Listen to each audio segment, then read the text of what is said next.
The objective of this video is to demonstrate how to set up your Yamaha MoXF in a dual MIDI controller configuration. Specifically, how to configure your MoXF to be operated exclusively by a MIDI controller, while the keys on board the MoXF are used solely to trigger external devices. There are two methods that I know of that will accomplish this task. Let's begin with method 1. This method works quite well and may be the ideal configuration for some setups. However, it has one glaring downside that is addressed by the second method I will show you. But first things first, let's begin with method 1.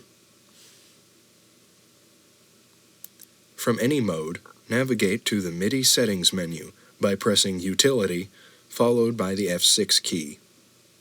Step 2. Select the keyboard transmit channel setting and set it to the desired MIDI channel.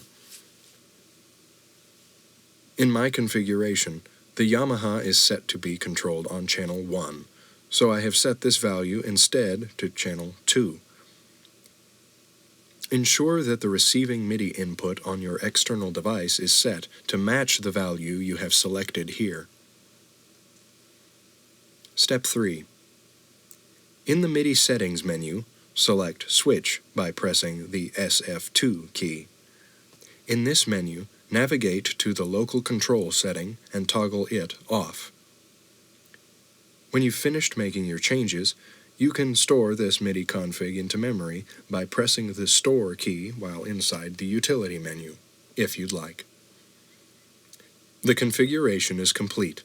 At this point, you will only be able to trigger the Yamaha tone generator from your MIDI controller, whereas the MoXF keyboard will only trigger your external device. Though the problem seems to be solved by toggling off LocalCtrl, you may be frustrated to discover that you can no longer make any changes to the parameters on your MoXF with the onboard controls. This is a natural side effect of taking this easy and straightforward approach. Thankfully, through a few hours of researching and some trial and error, I have discovered a way to effectively disable LocalCtrl for only the keys of the MoXF, leaving the rest of the synth's controls free to make changes to the system's parameters. This method requires several more steps than the LocalCtrl method, but it's worth the effort. Method 2. Step 1. From any mode, navigate to the MIDI settings menu by pressing Utility followed by the F6 key. Step 2. Navigate to the keyboard transmit channel setting and toggle it off by scrolling forward until you reach the end. You may leave the LocalCtrl setting on for this configuration. Exit the utility screen and continue to Step 3. Step 3. Select Master mode and navigate to an empty master program or one that you wish to overwrite. Step 4.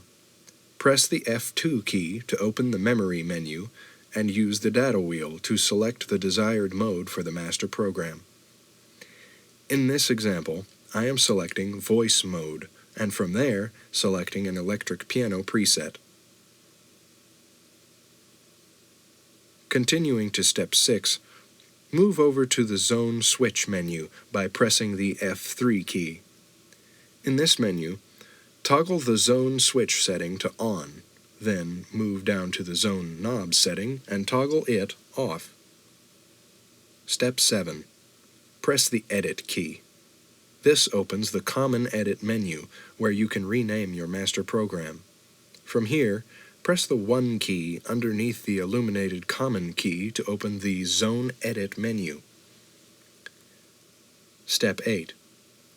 In the first page of the Zone Edit menu, you have the Transmit menu showing 4 zones.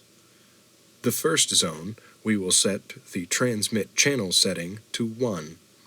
This zone is for our MIDI controller on channel 1. In the second zone, set the transmit channel value to your desired MIDI channel. In this example, I am setting this value as channel 2. Ensure that this value matches the receive channel setting on the MIDI input of your external device. Step 9. In this same menu, move down to the internal switch setting and toggle it on for Zone 1 and off for Zone 2. Step 10. From here, move down to the external switch setting and toggle this off in Zone 1 and on in Zone 2. Step 11. While still in the Zone Edit menu, navigate to the Note menu by pressing the F2 key. In this menu, you can adjust where on the keyboard zone information is active. For our purposes, set both note limit values in Zone 1 to the highest note setting, G8. Next, set the note limit low value in Zone 2 to the lowest note setting, C-2, and then set the note limit H value to the highest note setting, G8. Step 12. Press the F3 key. Moving on to the Transmit Switch menu, select what sort of data you wish to transmit to your external device in Zone 2. This includes bank and program select data, pedal and wheel data, as well as some other parameters. In this example, I have turned bank and program transmission off for my external device while leaving them on for the Yamaha. Inversely, I have toggled my pitch and mod wheels on for my external device and off for the sounds in the Yamaha. This prevents accidental pitch bends on both devices at once. Set these in a way that best suits your needs. Step 13. Feel free to explore the preset menu.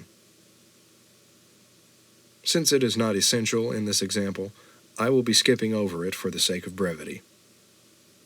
Press the F5 key to go to the knob menu. In Zone 2, set both knob values to off by scrolling forward until you reach the end.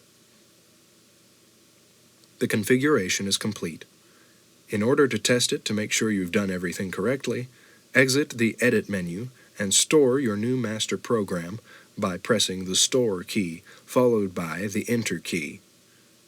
Once it has been saved to memory, the configuration will be activated, and you should be able to control your external device with the MoXF keyboard while playing the loaded voice or performance from the MoXF with your MIDI controller. If you'd like a more detailed exposition on the master mode, I recommend you visit this excellent article on YamahaSynths.com covering some of these settings in more detail.